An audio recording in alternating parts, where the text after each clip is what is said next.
On m'a tout pris, mon mari, ma sœur, l'empire que j'avais bâti de mes propres mains.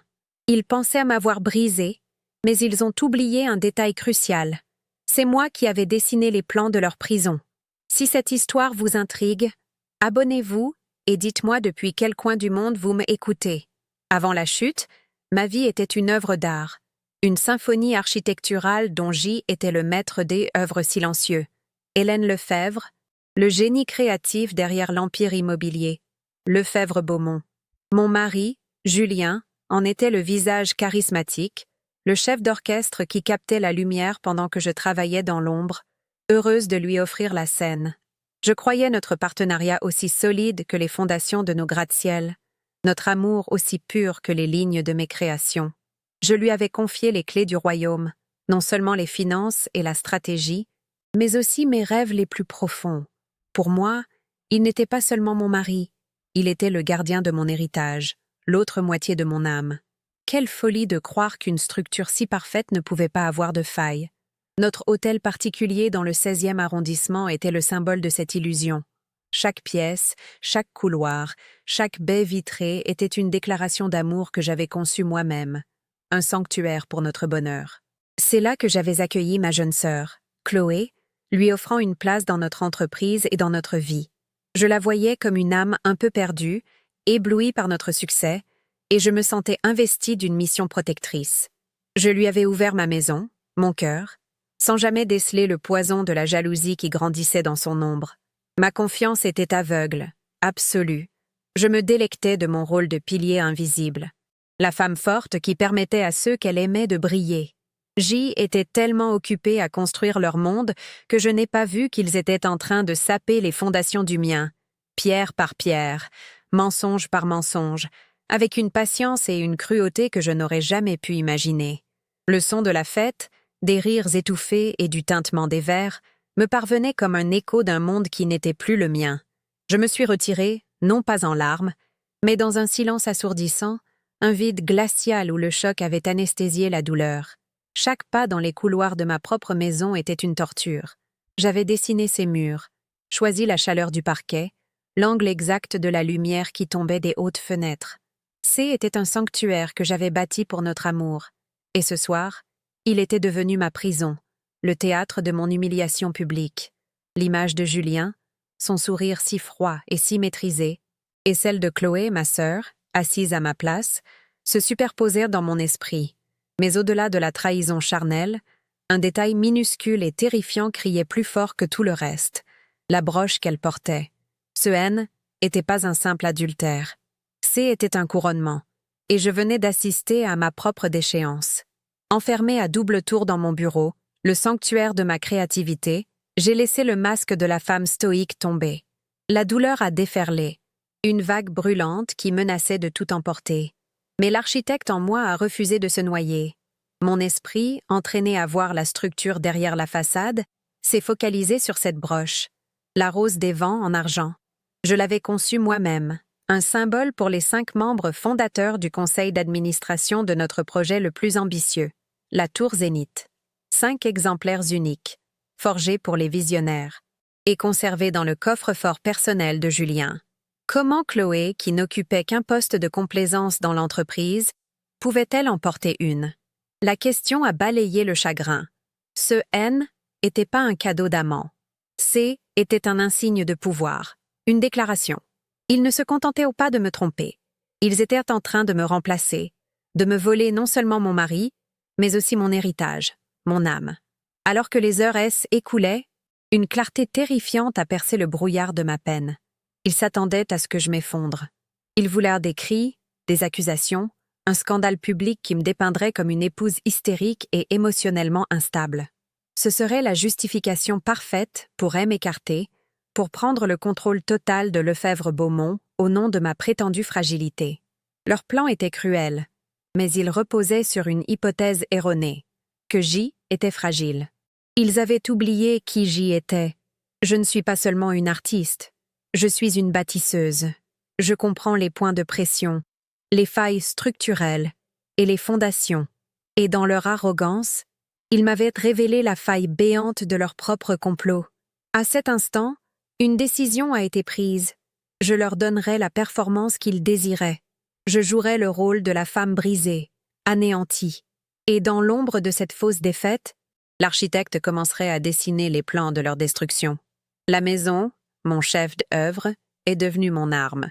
J'avais conçu son système nerveux, le réseau de domotique complexe qui contrôlait chaque lumière, chaque serrure, chaque caméra. Il pensait que j'étais prostrée dans ma chambre. Mais je me suis glissée par un passage de service que j'avais intégré derrière la bibliothèque du bureau, un secret connu de moi seule. Il menait directement à la salle des serveurs de la maison, le cœur numérique de notre vie et de nos affaires. Mes doigts, tremblants de fureur contenue, ont dansé sur le clavier. Je n'ai pas cherché de messages compromettants. Était un jeu d'enfant. J'ai utilisé mes anciens privilèges d'administratrice, une porte dérobée numérique qu'il n'avait jamais pensé à fermer. Je cherchais des transferts de fichiers, des modifications de contrats, des communications cryptées. Et je n'ai pas tardé à trouver un dossier protégé, datant de plusieurs mois, lié au plan de la Tour Zénith, accessible uniquement par Julien et un cabinet de conseil externe dont je n'avais jamais entendu parler. Le décryptage a été long, une bataille acharnée contre des pare-feux sophistiqués, mais la rage est un carburant puissant. Quand le contenu du dossier s'est finalement affiché sur l'écran, le souffle m'a manqué. Ce N n'était pas seulement la preuve d'un détournement, était le manifeste d'un coup d'État. Des ébauches de documents juridiques visant à me faire déclarer mentalement inapte, citant un épuisement professionnel sévère, des contrats de cession de propriété intellectuelle, avec ma signature impeccablement falsifiée, transférant les droits de mes créations les plus précieuses à une société écran basée au Luxembourg et dirigée par Chloé. Et enfin, le destinataire final de cette transaction, un oligarque russe connu pour sa brutalité dans les affaires. La trahison était totale, absolue. Il ne voulait pas seulement me quitter. Il voulait m'effacer de l'histoire, voler mon génie et me laisser sans rien.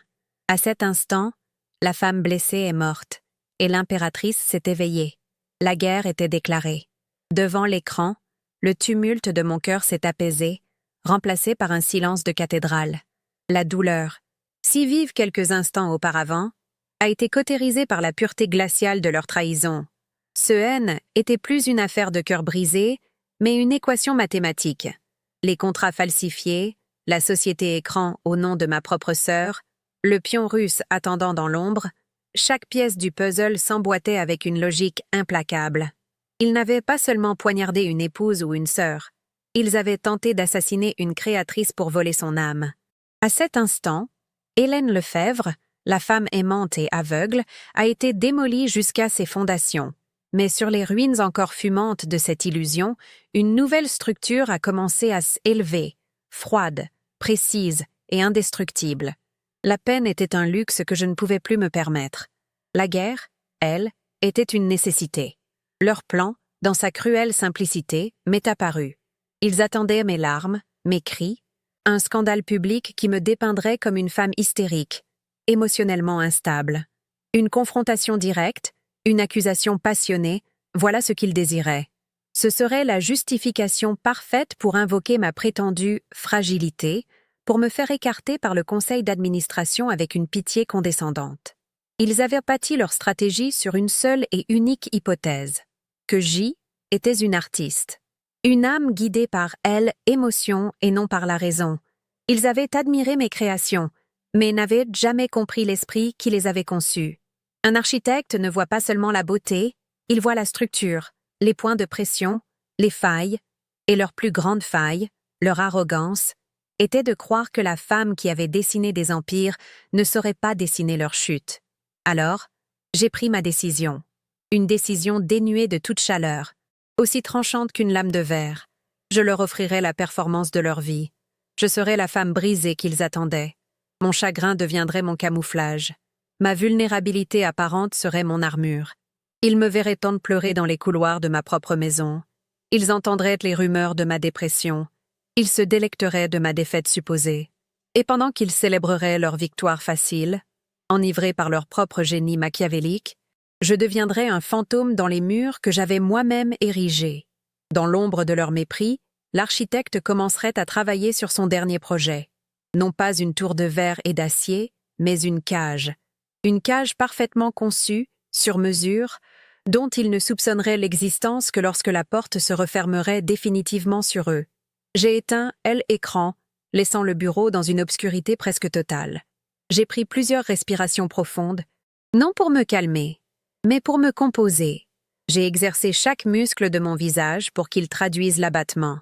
J'ai laissé mes épaules s'affaisser sous un poids imaginaire.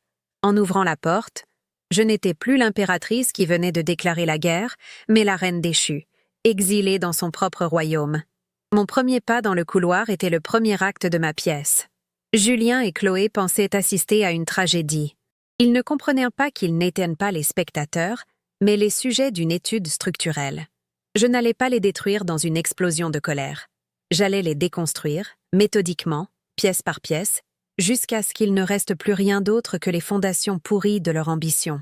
Et je le ferais avec le sourire brisé qu'ils m'avaient eux-mêmes offert. Le jour, j'y étais un fantôme errant dans les couloirs de ma propre création. Le visage ravagé par un chagrin que je ne ressentais plus. Mes yeux vides et mes épaules voûtées étaient un chef de œuvre de comédie tragique, une performance si convaincante qu'elle leur offrait le luxe de la pitié. Mais la nuit, lorsque la maison s'endormait sous le poids de ses secrets, un autre fantôme éveillait. Le fantôme dans la machine. Glissant à travers les passages de service que j'avais moi-même dessinés, je rejoignais le cœur numérique de l'Empire Lefebvre-Beaumont. Je n'étais plus l'épouse brisée, j'y étais l'architecte reprenant possession de son œuvre. Mes doigts volaient sur le clavier, non pas avec la fureur de la vengeance, mais avec la précision glaciale d'un chirurgien. Chaque ligne de code était une incision, chaque fichier ouvert un organe examiné. Je ne cherchais pas une preuve, mais une cartographie complète de leur trahison. Ma première incursion nocturne m'a fourni ce dont j'avais besoin.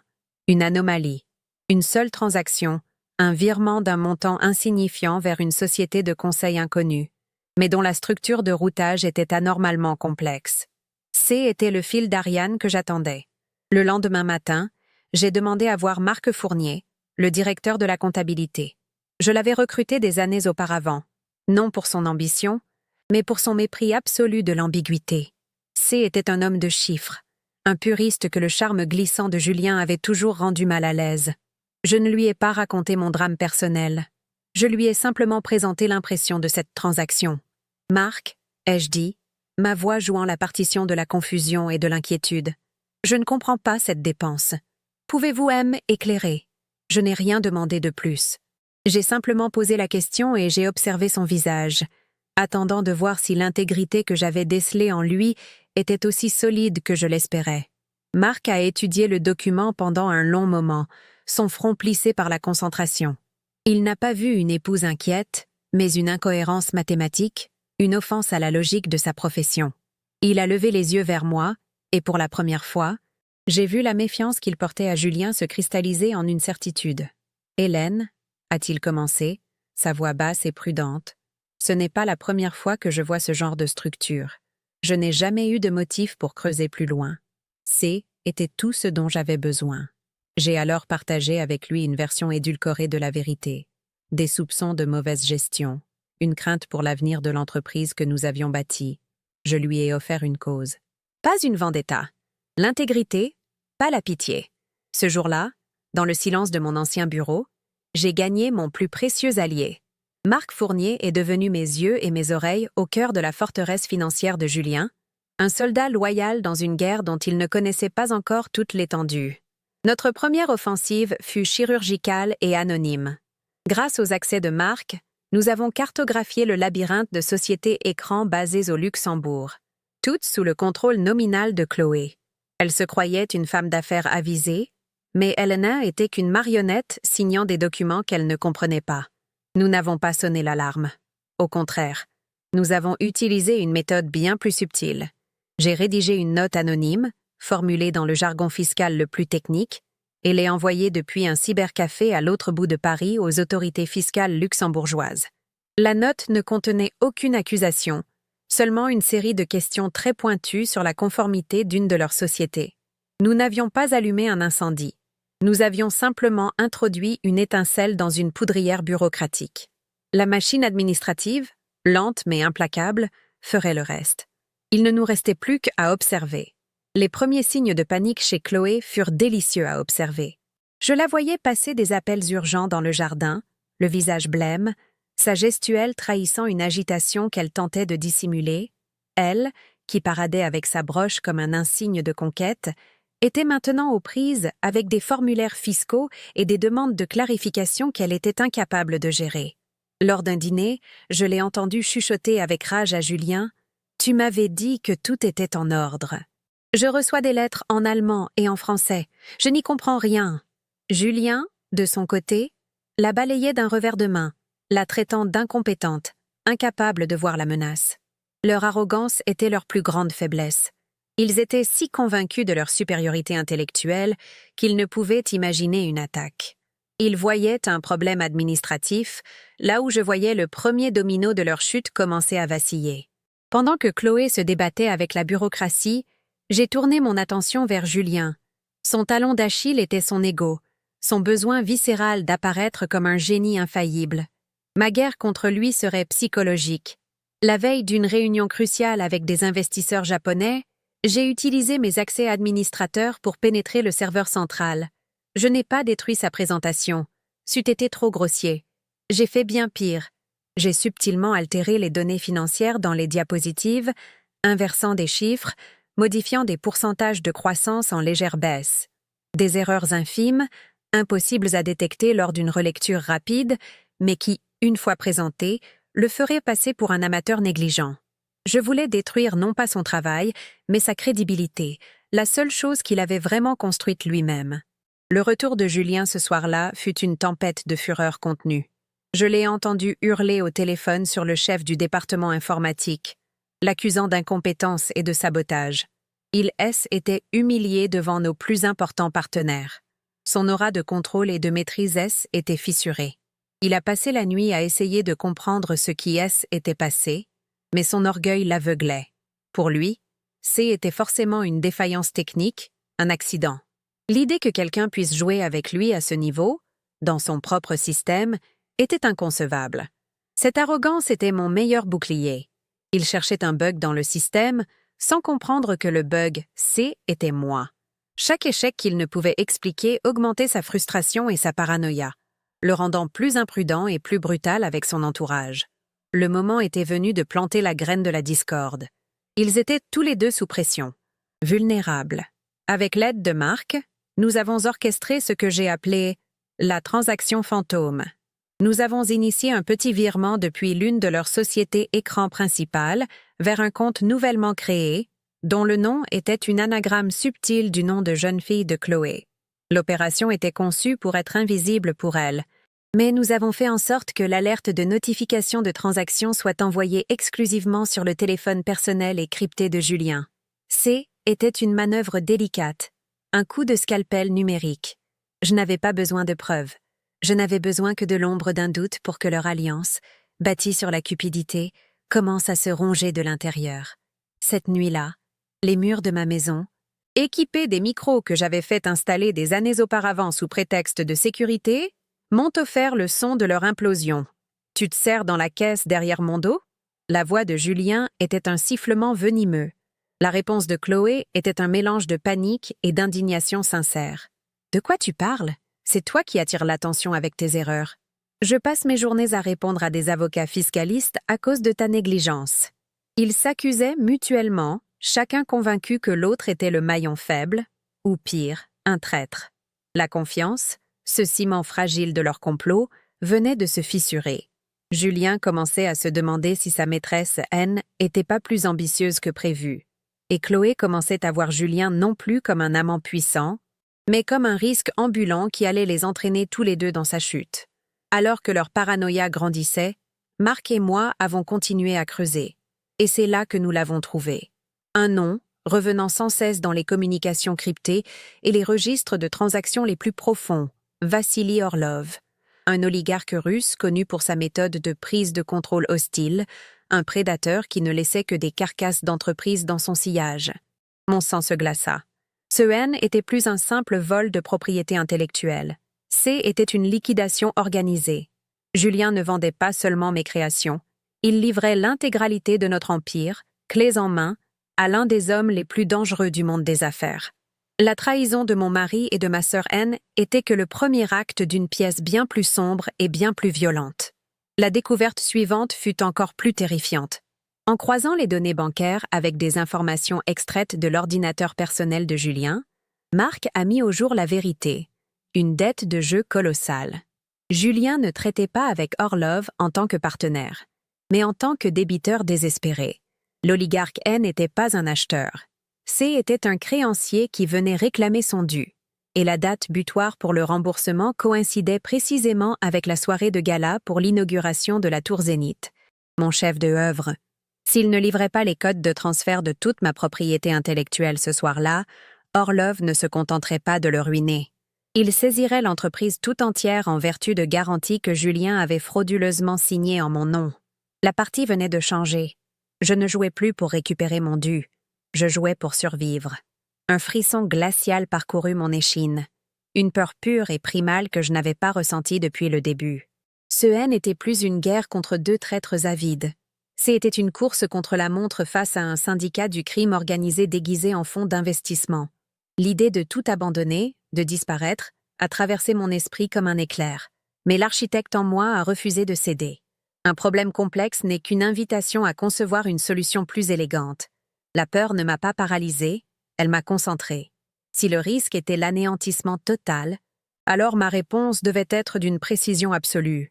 Ma vengeance ne pouvait plus être seulement poétique, elle devait être une démolition contrôlée, si parfaitement exécutée qu'elle emporterait non seulement Julien et Chloé, mais aussi les fondations mêmes de l'opération d'Orlov en France.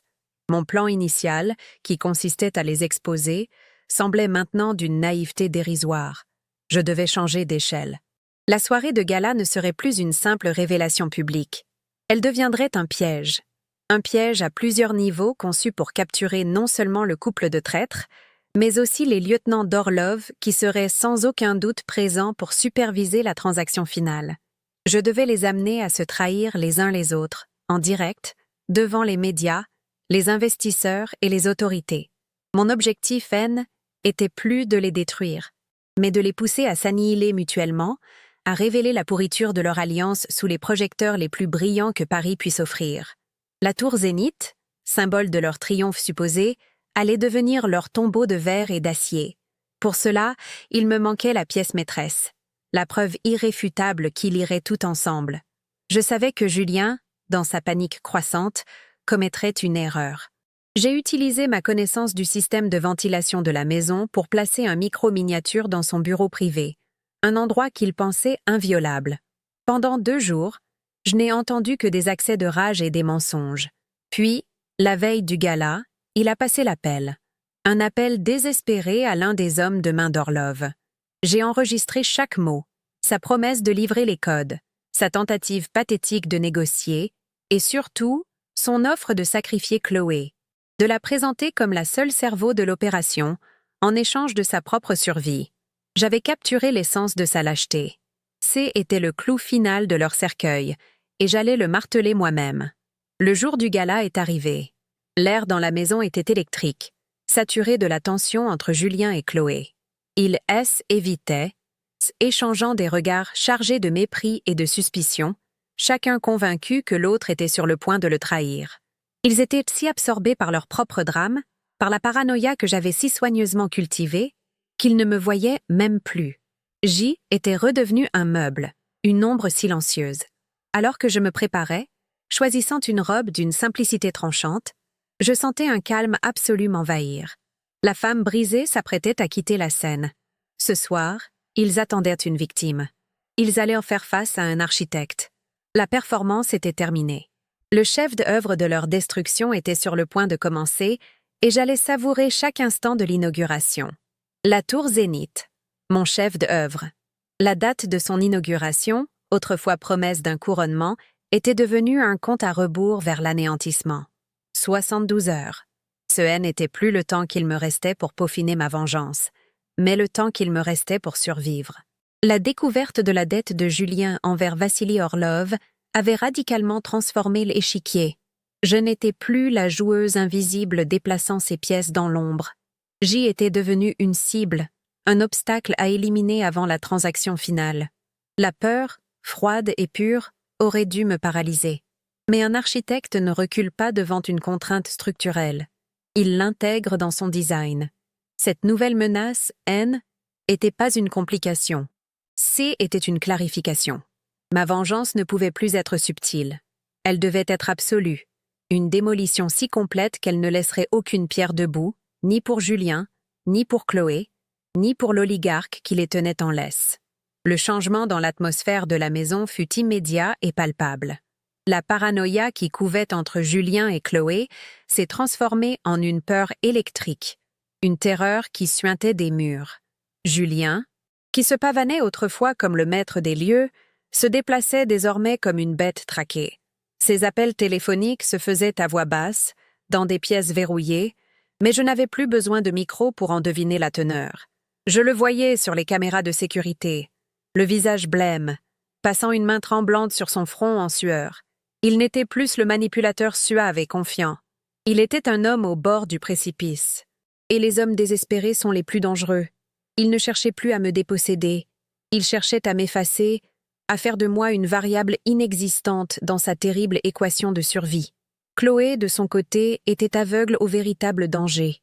Enfermée dans sa propre cupidité et son ignorance, elle ne voyait que les problèmes administratifs que je lui avais créés.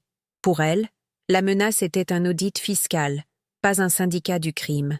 Julien a exploité cette ignorance avec une cruauté magistrale. Je les ai observés lors d'une conversation tendue dans le salon. Il lui a fait croire que mes agissements erratiques et ma dépression attiraient l'attention des autorités financières, mettant en péril leurs projets. Il l'a convaincu que la seule solution était d'accélérer la procédure pour me faire déclarer inapte, de prendre le contrôle total avant que je ne fasse tout capoter. Elle a bu ses paroles, se voyant comme la sauveuse de leur plan, alors qu'elle n'était qu'un pion qu'il s'apprêtait à sacrifier sans le moindre scrupule. J'ai immédiatement contacté Marc. Ma voix, au téléphone, était d'un calme qui contrastait violemment avec l'urgence de mes paroles. « Marc, le jeu a changé. Ce n'est plus une fraude, c'est une question de vie ou de mort. Ils vont tenter quelque chose. Sécurisez tout. Faites des copies de chaque fichier que nous avons trouvé. Stockez-les sur un serveur externe, hors de France si possible. Effacez toute trace de nos communications. À partir de maintenant, nous ne parlons plus que par canaux cryptés et uniquement en cas d'extrême nécessité. » Le silence à l'autre bout du fil était lourd. Je sentais sa peur, mais aussi sa résolution. « Hélène, a-t-il finalement dit, sa voix à peine un murmure. Faites attention. Julien a eu une visite hier. Des hommes qui ne ressemblaient donc pas à des banquiers. La confirmation était là. Les loups N étaient non plus à la porte. Ils étaient déjà entrés dans la bergerie. Le lendemain matin, ils ont frappé. Je n'étais pas surprise, mais la brutalité de l'acte a tout de même réussi à me glacer le sang. J était dans mon aile de la maison, l'ancienne suite d'invités, en train de revoir les plans de la tour Zénith sur ma tablette, cherchant une dernière faille à exploiter. La porte s'est ouverte sans qu'on frappe. Julien était là, son visage un masque de fausse sollicitude. Derrière lui, 2 hommes en costume sombre et un médecin au regard fuyant, une mallette à la main. « Hélène, ma chérie, » a commencé Julien, sa voix suintant une pitié théâtrale. « Nous sommes inquiets pour toi. Tu n'es plus toi-même. Le docteur Schmidt est là pour t'aider. » Le piège était grossier, mais terriblement efficace. Ils n'allaient pas me tuer. Ils allaient me faire disparaître légalement, m'enfermer dans un établissement psychiatrique de luxe, où ma parole n'aurait plus aucune valeur. Le docteur Schmidt s'est avancé, sortant une liasse de documents de sa mallette. « Madame Lefebvre, votre mari nous a fait part de son inquiétude. Nous avons ici une ordonnance d'admission provisoire basée sur des témoignages faisant état d'un comportement paranoïaque et d'une grave dépression. » Il parlait d'une voix monocorde. Évitant mon regard, les 2 hommes se sont positionnés de part et d'autre de la porte, bloquant toute issue. J'ai regardé Julien, et pour la première fois, j'ai vu la véritable nature de son âme. Un vide absolu. Il n'y avait ni remords, ni hésitation, seulement la froide détermination d'un homme qui élimine un problème. À cet instant, il a cessé d'être l'homme que j'avais aimé. Il est devenu un monstre, et les monstres, on ne les expose pas, on les anéantit. C'est là que leur arrogance, une fois de plus, est devenu ma porte de sortie. Ils avaient choisi de m'acculer dans la suite d'invités, une partie de la maison qu'ils connaissaient mal. Mais moi, je l'avais conçue. Je connaissais chaque secret, chaque passage, chaque faille. Pendant que le médecin débitait son jargon psychologique, j'ai reculé lentement vers la grande bibliothèque murale. Je ne comprends pas, ai-je balbutié, jouant la confusion et la peur, leur offrant exactement la réaction qu'ils attendaient. Mes doigts ont trouvé le rebord d'un livre spécifique, un ouvrage sur l'architecture brutaliste. Ce N était pas un livre, mais un mécanisme. En le tirant légèrement vers moi, un pan de la bibliothèque a pivoté silencieusement, révélant une ouverture sombre et étroite. Un conduit de service menant directement au sous-sol technique. Leur surprise m'a donné la seconde dont j'avais besoin. J'ai basculé en arrière dans l'obscurité, tirant le panneau pour qu'il se referme derrière moi. J'ai entendu le cri de fureur de Julien, les pas lourds des hommes se précipitant vers la bibliothèque. Mais ils étaient trop tard. J était dans les entrailles de ma création, dans le système nerveux de la maison. Le froid du béton, l'odeur de poussière et d'ozone des serveurs, C était mon sanctuaire. J'ai couru, pieds nus sur le sol glacé, guidé par la faible lueur des voyants de secours. Je ne fuyais pas. Je me repliais sur une position stratégique. Ils m'avaient déclarée folle et m'avaient bannie de mon propre monde. J'allais leur montrer ce que la folie d'un architecte trahi pouvait réellement accomplir depuis le cœur de sa forteresse. Depuis la salle des serveurs, j'avais un contrôle total. J'ai verrouillé à distance toutes les issues des passages de service, les piégeant dans l'aile des invités pendant que je mettais mon plan à exécution. Sur les moniteurs de sécurité, je les voyais, furieux et impuissants, tentant de forcer les portes. J'ai activé le micro de la pièce. « Tu as fait une grave erreur, Julien », ai-je dit, ma voix résonnant à travers les haut-parleurs cachés, calme, désincarné, spectral. Tu as oublié qui a dessiné les plans de ta cage. J'ai vu la peur s'inscrire sur son visage, une peur pure, non plus celle du débiteur, mais celle de la proie qui réalise que le piège ne lui était pas destiné. Ils n'étaient pas venus m'enfermer. Ils étaient venus s'enfermer eux-mêmes avec moi. Cette tentative d'internement était le cadeau inespéré dont j'avais besoin. C était la justification ultime, la preuve de leur cruauté et de leur désespoir. Mais il me manquait encore l'arme qui les retournerait l'un contre l'autre et contre Orlov. Restant caché dans les sous-sols, j'ai concentré toute mon attention sur le micro que j'avais placé dans le bureau de Julien. Pendant des heures, je n'ai entendu que le silence, puis le bruit de sa fureur contenue, alors qu'il parvenait enfin à sortir de l'aile des invités. Il a passé des appels, hurlant sur son chef de la sécurité. Puis, tard dans la nuit, l'appel que j'attendais est arrivé.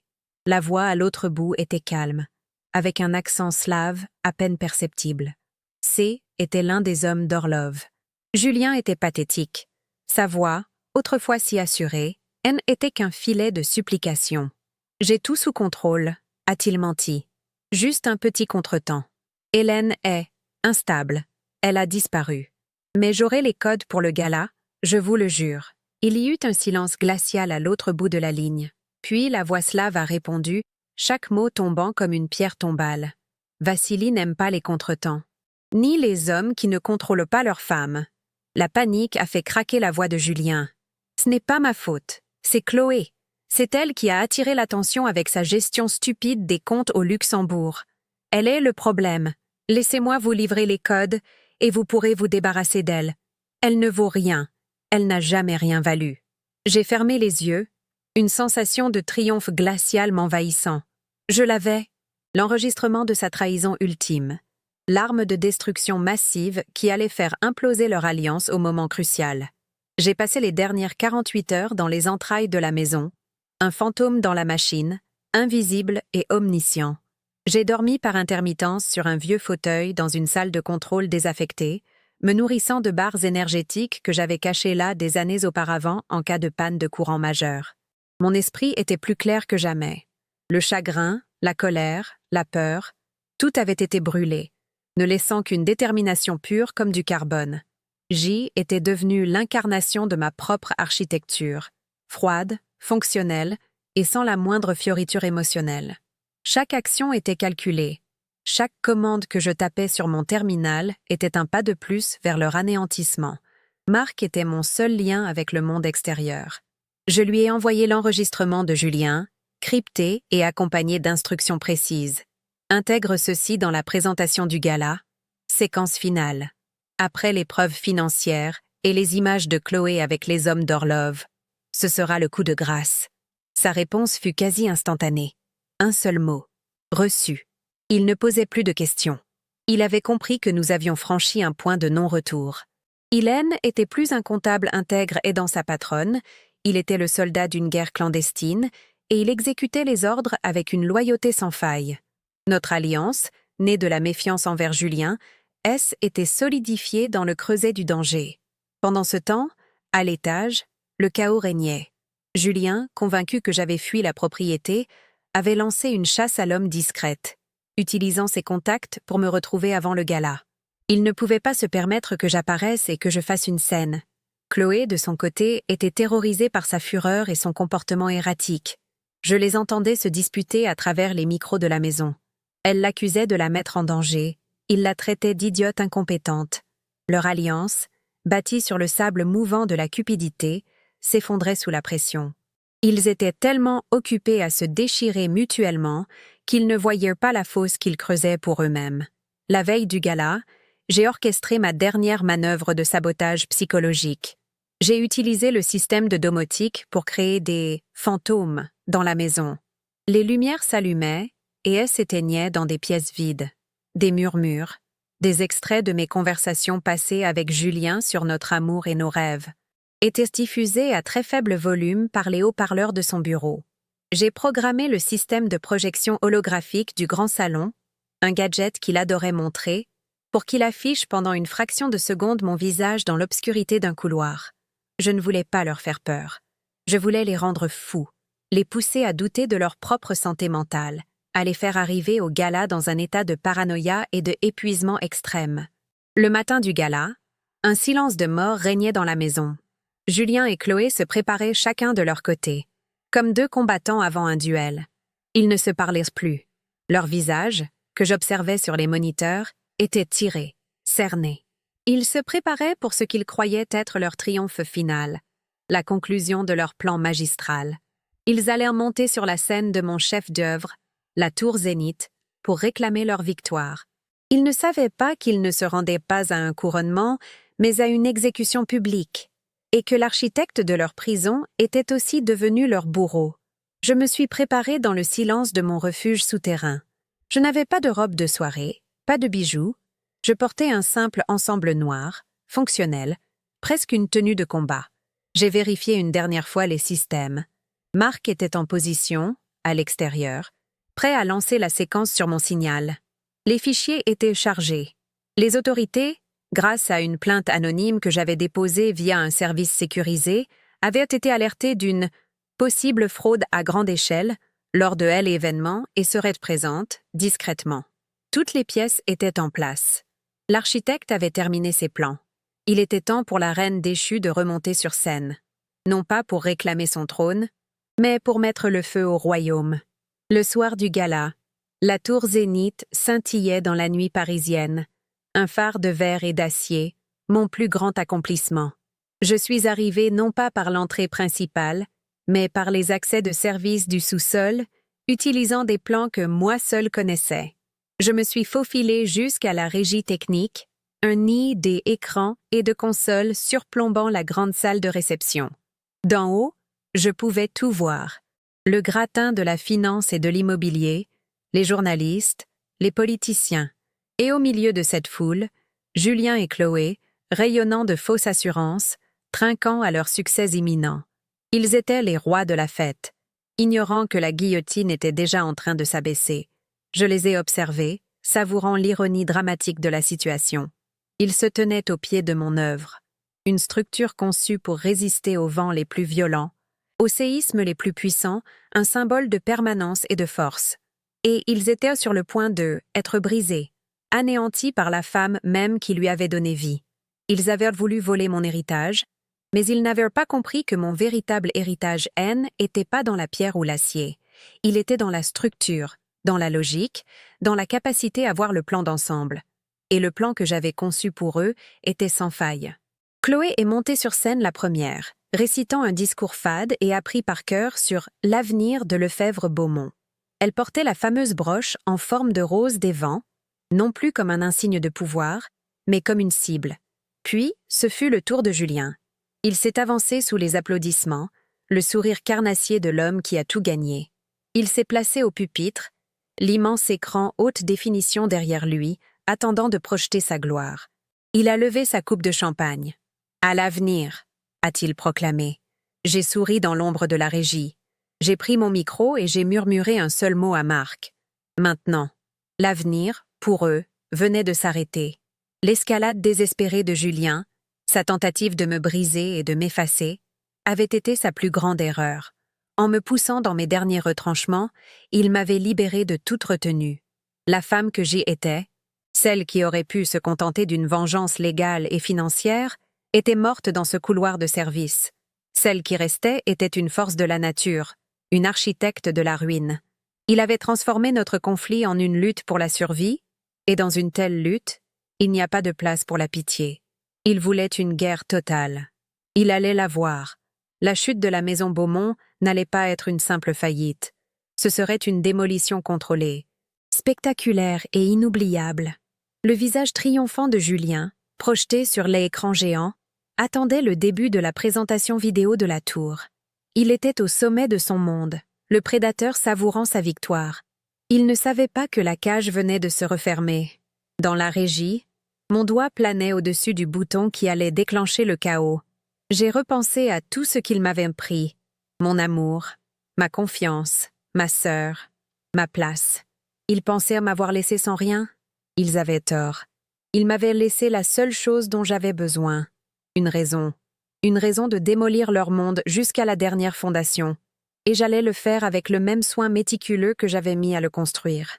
L'air dans la salle était chargé d'anticipation. Les invités, coupe à la main, fixaient leur écran, attendant d'eux être éblouis. Julien, sur scène, savourait cet instant. Le point culminant de sa trahison. Il s'est tourné vers l'écran, un sourire de contentement sur les lèvres. Ce fut la dernière fois qu'il sourit en homme libre. Car ce qui est apparu sur cet écran N n'était pas la splendeur architecturale de la tour Zénith.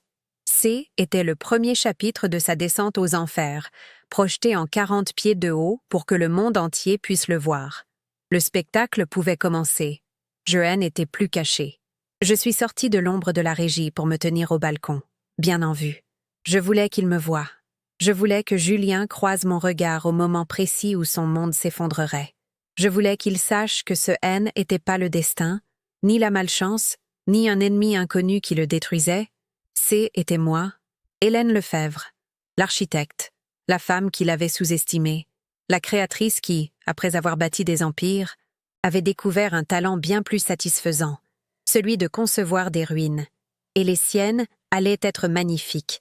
La tentative de Julien de me faire interner avait scellé son sort. Cet acte n'était pas seulement cruel, il était stupide. Il m'avait fourni le carburant ultime, la juste fureur d'une survivante. Il avait transformé une vengeance calculée en une nécessité absolue.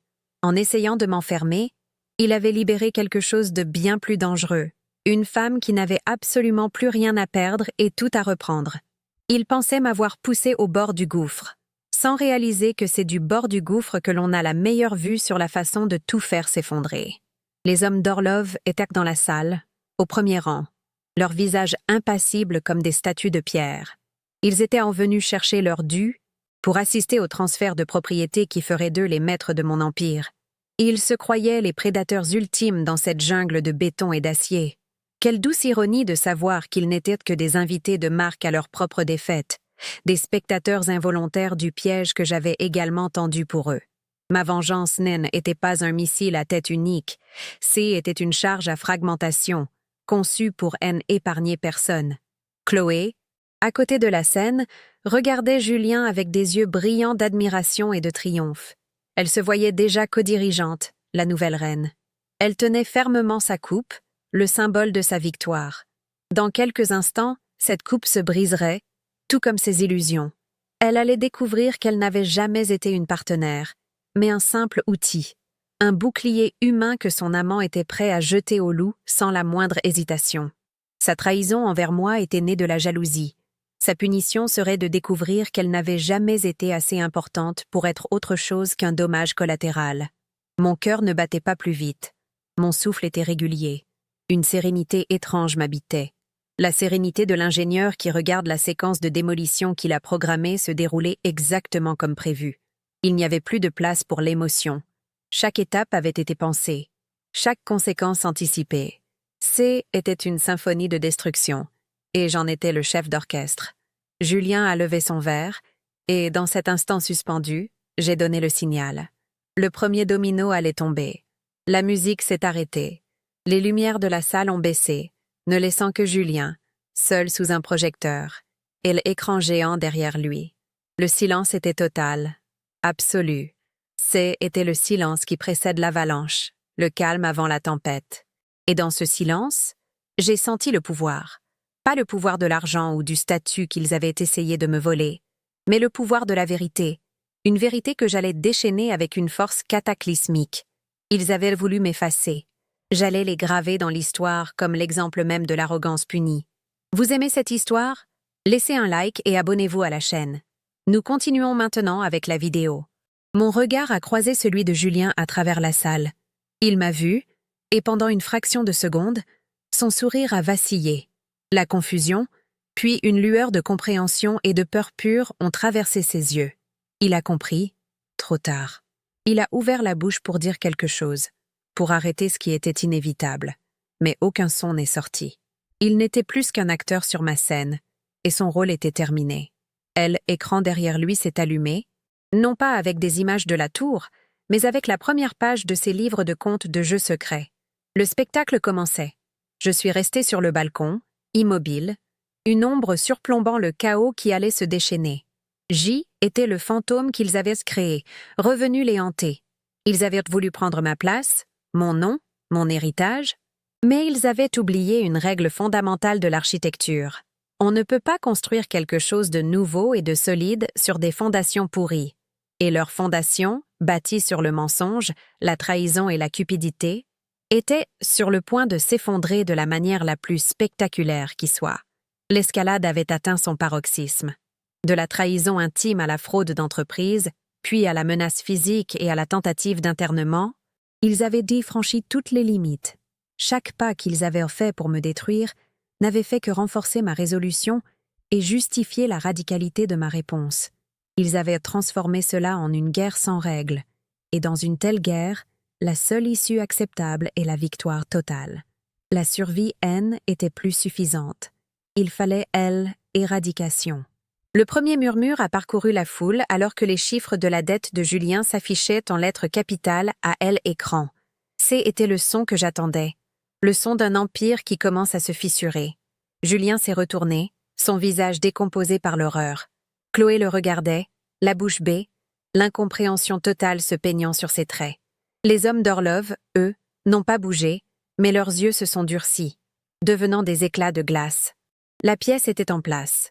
Le coup de grâce, N, était plus qu'à quelques minutes, et j'allais savourer chacune d'entre elles. Au moment où Julien levait son verre, l'écran géant derrière lui s'est animé. Mais ce N n'était pas la visite virtuelle de la tour Zénith que la foule attendait. À la place, des chiffres écarlates ont envahi l'espace, la comptabilité méticuleuse de la dette de jeu colossale de Julien. Chaque pari perdu, chaque transfert désespéré, chaque mensonge financier était exposé en lettres capitales. Un murmure a parcouru la salle, se transformant en un grondement sourd. Le visage de Julien, projeté en direct à côté des preuves de sa déchéance, s'est décomposé. Le masque du triomphe s'est fissuré pour révéler l'horreur nue d'un homme qui assiste à sa propre autopsie publique.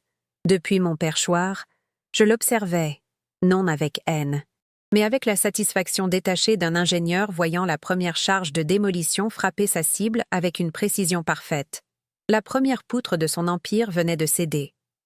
L'écran a changé, balayant les dettes de Julien pour révéler un organigramme complexe de sociétés écrans basées au Luxembourg, un labyrinthe financier conçu pour le blanchiment et la fraude.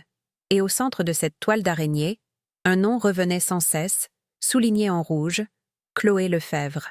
Des copies de documents de transfert de propriété intellectuelle, portant ma signature grossièrement falsifiée, défilaient lentement, chaque document liant ma sœur un peu plus profondément à la conspiration.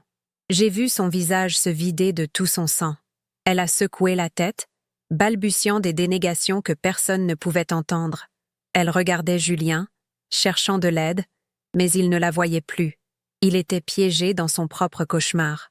Chloé, qui se croyait une reine en devenir, réalisait enfin qu'elle n'avait été qu'un pion, une signature sur un contrat dont elle n'avait jamais compris les termes, et la facture venait d'arriver.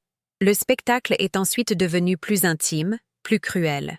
L'écran a basculé sur une vidéo granuleuse, filmée par une caméra cachée que j'avais placée dans le salon d'un hôtel de luxe. On y voyait Chloé, assise en face de deux hommes au visage dur, les lieutenants de Vassili Orlov. Sa voix, claire et nette grâce au micro directionnel, résonnait dans la salle silencieuse. « Une fois qu'il m'aura donné les codes, vous n'aurez plus besoin de Julien, disait-elle avec une assurance qu'elle ne possédait pas réellement. Il est devenu un risque. Je peux gérer l'entreprise seule. J'ai tourné mon regard vers Julien. La trahison, pure et violente, a déformé ses traits. Lui, le maître manipulateur, venait de se faire poignarder dans le dos par sa propre marionnette.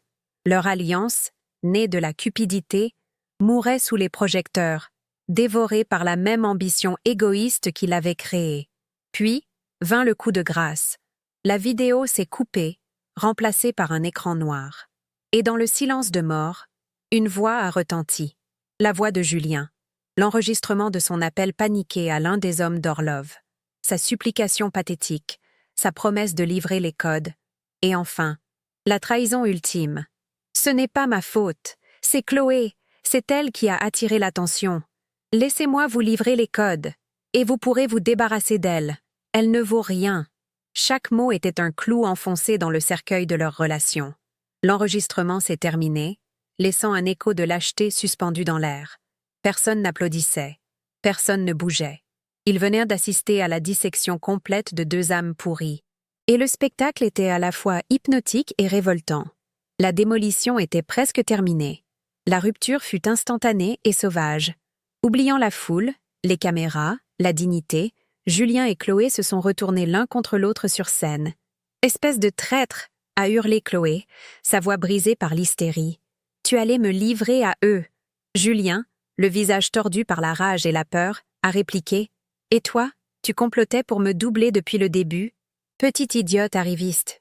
Leurs accusations se sont transformées en une bousculade pathétique, une danse macabre de haine et de ressentiment sous les flashs crépitants des journalistes qui avaient flairé le sang.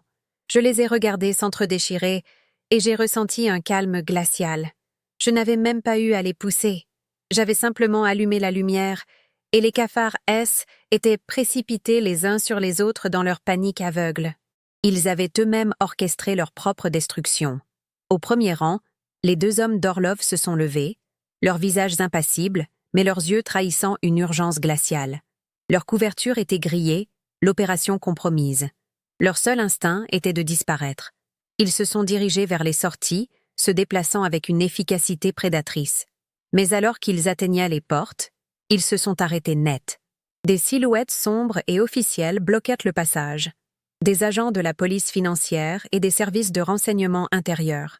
J'avais envoyé un dossier anonyme complet aux autorités 48 heures plus tôt, détaillant non seulement la fraude de Julien, mais aussi les activités d'Orlov sur le sol français. La tour Zénith N était pas seulement une scène, C était une souricière. Et les rats, de toute taille et de toute nationalité, venaient d'être pris au piège. Alors que le chaos contrôlé s'installait, que la police commençait à interpeller calmement les protagonistes de ce drame sordide, je suis descendue du balcon. J'ai traversé la foule médusée, qui s'écartait sur mon passage comme la mer devant Moïse.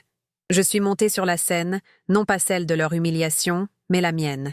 J'ai pris le micro des mains d'un Julien catatonique. « Bonsoir », ai-je dit, ma voix calme et ferme résonnant dans la salle soudainement silencieuse. « Comme vous venez de le voir, des changements s'imposent. Toutes les preuves que vous avez vues ce soir, et bien d'autres, ont été transmises en direct à l'autorité des marchés financiers et au procureur de la République. Quant à l'avenir de cette entreprise, il y a une clause dans nos statuts originaux Une clause que j'ai rédigée moi-même, qui annule toute décision stratégique prise sans mon consentement explicite en cas de fraude avérée. Toutes les transactions sont donc nulles et non avenues. Je me tenais seule sur la scène, sous la lumière des projecteurs, la tour Zénith, mon œuvre, projetée derrière moi dans toute sa gloire. Julien était emmené, son visage un masque vide de défaite. Chloé était en larmes, une épave pitoyable. Mon regard a balayé l'audience. Al R. Lefebvre-Beaumont est terminé, ai-je annoncé, chaque mot pesé, chaque syllabe gravée dans le marbre. Ce soir, nous renaissons. L'entreprise sera désormais connue sous son nom originel et unique, Lefebvre. Il n'y a pas eu d'applaudissements, seulement un silence respectueux, teinté de crainte. Je n'avais pas seulement gagné une bataille. J'avais repris mon royaume, purgé par le feu. Ils avaient essayé de voler ma place, d'effacer mon nom. Mais un architecte, c'est une chose. On ne peut effacer les fondations. Et ce soir, sur les ruines de leurs mensonges, je commençais à construire à nouveau. Seule, et plus forte que jamais. Les semaines qui ont suivi le gala furent un tourbillon, mais un tourbillon que je maîtrisais parfaitement. Je n'ai pas fui les médias ni cherché le réconfort du silence. Au contraire, j'ai pris le contrôle total du récit. Chaque interview que j'accordais était une leçon d'architecture narrative, où je démolissais la façade de Julien Beaumont, non pas en tant qu'épouse bafouée, mais en tant que PDG protégeant son entreprise. Je n'étais pas une victime cherchant la pitié, j'y étais une commandante reprenant sa forteresse. Le « tout Paris », qui m'avait observé avec une compassion condescendante lors de ce fameux dîner de Noël, me regardait désormais avec un mélange de crainte et d'admiration. Il ne voyait plus la femme de Julien Beaumont. Il voyait Hélène Lefebvre, la seule et unique fondatrice d'un empire qu'elle venait de purger par le feu. Ma renaissance, n'était pas un secret chuchoté dans les salons. Était un fait d'armes, proclamé à la une de tous les journaux financiers du pays. Le sort de Julien fut d'une ironie poétique. Lui qui avait tant besoin de la lumière des projecteurs a eu droit à une exposition médiatique qu'il n'aurait jamais pu imaginer. Chaque détail de sa chute était disséqué en public. Ses dettes de jeu, sa fraude, sa trahison abjecte, condamné à une lourde peine de prison, il a été dépouillé de tout ce qui définissait son existence. Ses costumes sur mesure ont été remplacés par un uniforme de détenu, ses dîners mondains par la solitude d'une cellule. Ses amis, ces parasites qui gravitaient autour de son succès, se sont évaporés du jour au lendemain. Sa plus grande punition n'était pas la perte de sa liberté, mais la perte de son public. Il était devenu ce qu'il craignait le plus. Un homme sans importance, un nom murmuré avec mépris, une note de bas de page dans l'histoire de l'Empire qu'il avait tenté de voler. Ilan n'était plus le visage de Lefebvre-Beaumont, il n'en était plus rien. Quant à Chloé, sa chute fut moins spectaculaire, mais, à bien des égards, plus cruelle. Sa complicité dans la fraude lui a valu une peine avec sursis et une amende qui a anéanti ses maigres économies. Mais sa véritable condamnation fut l'anonymat. Privée de la protection de son nom de famille, que j'avais publiquement renié, elle est devenue une paria. Personne ne voulait employer la sœur qui avait trahi son sang pour de l'argent. Elle, qui avait rêvé de prendre ma place, a découvert qu'elle n'avait aucune place qui lui soit propre. Sa punition n'était pas la prison, mais l'oubli. Elle était condamnée à vivre le reste de sa vie dans l'ombre immense que projetait désormais mon succès. Un rappel constant et douloureux de tout ce qu'elle avait essayé de être et qu'elle ne serait jamais. Elle voulait mon pouvoir, ma vie. Elle s'est retrouvée avec le vide de la sienne. La déflagration a emporté bien plus que mes traîtres personnels. Les révélations sur les activités de Vassili Orlov en France ont déclenché une enquête internationale. Son réseau, exposé et fragilisé, a commencé à s'effondrer. Ses actifs français, gelés par les autorités, ont été mis aux enchères, et c'est là que j'ai porté mon dernier coup. Avec une précision chirurgicale, la nouvelle société Lefebvre a racheté les actifs les plus stratégiques de ses concurrents désormais en déroute, pour une fraction de leur valeur. Je n'avais pas seulement survécu à l'attaque d'un prédateur international, j'avais dévoré sa carcasse pour nourrir ma propre croissance. Ma vengeance n'avait pas seulement été personnelle, elle avait été stratégique. J'avais transformé la plus grande menace pour mon entreprise en sa plus grande opportunité d'expansion. Marc Fournier, mon allié improbable, est devenu le pilier de ma nouvelle forteresse. Je l'ai nommé directeur financier et membre du conseil d'administration. Sa loyauté et son intégrité sans faille avaient été mon ancre dans la tempête. Contrairement à Julien, je ne cherchais pas des courtisans, mais des bâtisseurs. Ensemble, nous avons restructuré l'entreprise de fond en comble. Nous avons promu les talents que Julien avait ignorés, nous avons récompensé la compétence plutôt que le charisme, et nous avons instauré une culture de transparence radicale. L'entreprise Lefebvre n'était plus un théâtre pour l'ego d'un seul homme. Elle était devenue une machine de précision, un collectif de visionnaires dont J était l'architecte en chef. Je ne régnais plus sur un royaume d'illusions, mais sur un empire bâti sur le roc de la compétence et de la confiance mutuelle. Des mois plus tard, une fois la poussière retombée, je suis entrée seule dans la tour Zénith, plus en tant que créatrice angoissée, mais en tant que propriétaire unique et incontestée. J'ai pris l'ascenseur privé jusqu'au Penthouse, un espace que j'avais dessiné comme un nid d'aigle, un observatoire surplombant la ville. L'endroit était vide, un volume de verre et de béton brut baigné dans la lumière dorée du crépuscule. Le silence était profond, seulement troublé par le murmure lointain de Paris. Il n'y avait pas de meubles, pas d'art, pas de passé. Juste un espace vierge, une page blanche attendant un nouveau plan. C était le symbole parfait de ma nouvelle vie, un potentiel infini, construit sur les fondations les plus solides qui soient, celles que j'avais moi-même testées par le feu. Je me suis approchée de l'immense baie vitrée qui s'étendait du sol au plafond. Paris S étalait à mes pieds, une mer de lumière scintillante, une tapisserie de vie et de rêve. Je pouvais distinguer les silhouettes des autres bâtiments que j'avais conçus, des marqueurs de mon passé, des étapes de mon évolution. Autrefois, je les voyais comme des cadeaux que j'avais offerts à Julien, à notre « nous ». Maintenant, je les voyais pour ce qu'ils étaient, des extensions de ma propre volonté, des manifestations de ma vision. Ils n'appartenaient à personne d'autre qu'à moi. La ville n'était plus un décor pour mon bonheur conjugal. Elle était devenue mon échiquier. Et depuis ce perchoir, je voyais chaque pièce, chaque mouvement possible, avec une clarté absolue. La femme qui regardait la ville était plus la même. L'idéaliste naïve, celle qui croyait en l'amour éternel et la confiance aveugle, avait été démolie lors de ce dîner de Noël. La femme vengeresse, animée par une rage froide, avait accompli sa mission lors du gala. Celle qui restait était différente. Elle était une synthèse des deux, une impératrice forgée dans les flammes de la trahison. La douleur n'avait pas disparu. Elle s'était transformée. Elle était devenue une couche de blindage autour de mon cœur, une lentille à travers laquelle je voyais le monde avec une précision impitoyable. Je n'étais plus l'architecte silencieuse dans l'ombre. J'y étais la force qui façonnait la lumière elle-même. Je n'ai ressenti ni joie exubérante, ni tristesse persistante, seulement un profond sentiment de paix et de pouvoir. Le pouvoir non pas de dominer les autres, mais de contrôler entièrement mon propre destin. Julien et Chloé n'avaient pas seulement essayé de me voler mon entreprise, ils avaient essayé de me voler mon histoire, de réécrire mon rôle pour en faire celui d'une victime tragique. Ils avaient échoué. J était l'auteur, la réalisatrice et l'actrice principale de ma propre épopée. Ils n'étaient que des personnages secondaires, des obstacles nécessaires sur le chemin de ma véritable ascension. Leur trahison n'avait pas été ma fin, elle avait été ma véritable naissance. J'ai posé ma main contre le verre froid de la fenêtre, sentant la vibration subtile de la tour, comme le battement de cœur d'un géant endormi. C était mon cœur, mon héritage. J'avais construit des empires pour les autres, croyant que leur bonheur était le mien. J'avais appris de la manière la plus dure que le seul empire qui compte est celui que l'on construit pour soi-même. Un empire de résilience, d'indépendance et de vision. Ils avaient voulu prendre ma place, mais ils n'avaient jamais compris que ma place n'était pas sur une chaise à la tête d'une table. C était ici, au sommet du monde que j'avais créé, seul, libre et regardant vers l'horizon, prête à dessiner les plans de mon prochain chef d'œuvre.